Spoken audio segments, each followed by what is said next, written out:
ஆனந்தமணி தன்னோட ஹனிமூனை அவர் உருவாக்கியிருக்க ஃபாரஸ்டான வந்தாரா ஃபாரஸ்ட்டில் தான் அவர் கொண்டாட போகிறாரு அப்படிங்கிற தகவல் சமீபத்தில் கிடச்சிருக்கு.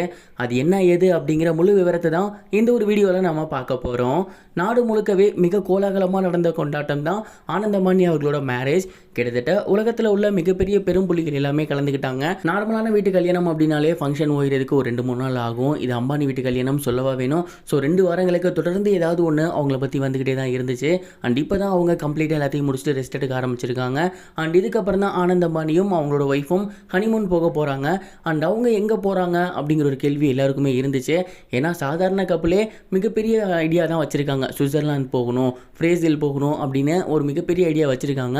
இவங்க மிகப்பெரிய ஒரு கப்பல், மிகப்பெரிய பணக்காரர். இவர் எந்த நாட்டை சூஸ் பண்ண போகிறாரு, எங்கே போய் இவரோட ஹனிமூனை கொண்டாட போகிறாருன்னு எல்லாருமே நினச்சிட்டு இருந்தாங்க. இவர் மிகப்பெரிய நாட்டுக்கோ மிகப்பெரிய இடத்துக்கோலாம் போக போகிறது கிடையாது. அமைதியை தேடி இவர் உருவாக்கி வச்சிருக்க வந்தாரா ஃபாரஸ்ட்டுக்கு தான் இவரு போக போகிறாராமா. கல்யாணம் ஸ்டார்ட் ஆனதுலேருந்தே ப்ரெஸ்ஸுக்கு பேட்டி கொடுக்கறது, அது மட்டும் இல்லாமல் நிறைய விஷயங்கள் செய்கிறது அப்படின்னு அவர் ரொம்பவே டயர்டாக இருக்கார். அண்ட் இதெல்லாம் தாண்டி இந்த விஷயங்கள்லாம் இல்லாமல் அவர் அமைதியாக இருக்க இடம் அப்படின்னா அது அவர் உருவாக்கியிருக்க வந்தாரா ஃபாரஸ்ட்டு தான். அதனால் அவர் என்ன முடிவு பண்ணியிருக்காரு அப்படின்னா, எந்த நாட்டுக்கு போனாலும் அங்கே ஏதாவது ஒரு தொல்லை இருந்துகிட்டே இருக்கும். நம்ம அங்கெல்லாம் போக வேணாம், நம்ம உருவாக்கி வச்சிருக்க வந்தாரா ஃபாரஸ்ட்டுக்கு போகலாம். கிட்டத்தட்ட 3000 ஏக்கருக்கு ஃபாரஸ்ட், எந்த பீப்புளும் இருக்க மாட்டாங்க, ரொம்பவே காமாக இருக்கும். அண்ட் அது மட்டும் இல்லாமல் நம்ம 2 பேத்துக்குமே பிடித்தமான யானைகள் அங்கே அதிகமாக இருக்குது. அந்த ஒரு காரணத்தினால அந்த இடம் தான் நமக்கு ரொம்பவே சூட்டபுளாக இருக்கும் அப்படின்னு அவங்க 2 பேருமே முடிவு பண்ணி அவங்க உருவாக்கியிருக்க வந்தாரா ஃபாரஸ்ட்டுக்கு தான் போக போகிறாங்களாமா. அண்ட் இன்னும் ஒரு சில தினங்களில் அவங்க அங்கே செட்டில் ஆக போகிறாங்க. அங்கே தான் அவங்களோட ஹனிமூன் இருக்க போகுது அப்படிங்கிற தகவல் வெளியாகியிருக்கு. உண்மையிலேயே இது ரொம்ப சூப்பரான ஒரு முடிவு தான். ஏன்னா ஆனந்தமணி அவர்கள் அடுத்து என்ன பண்ண போகிறாரு அப்படின்னு தெரிஞ்சுக்க எல்லாருமே ஆவலாக இருக்காங்க. அவர் ஏதாவது ஒரு கண்ட்ரியை சூஸ் பண்ணியிருந்தாருன்னா கண்டிப்பாக அங்கேயுமே அவருக்கு ப்ரைவசி இருந்திருக்காரு. இந்த வந்தாரா ஃபாரஸ்ட் அப்படிங்கிறப்ப முழுக்க முழுக்க அவரோட இடம்.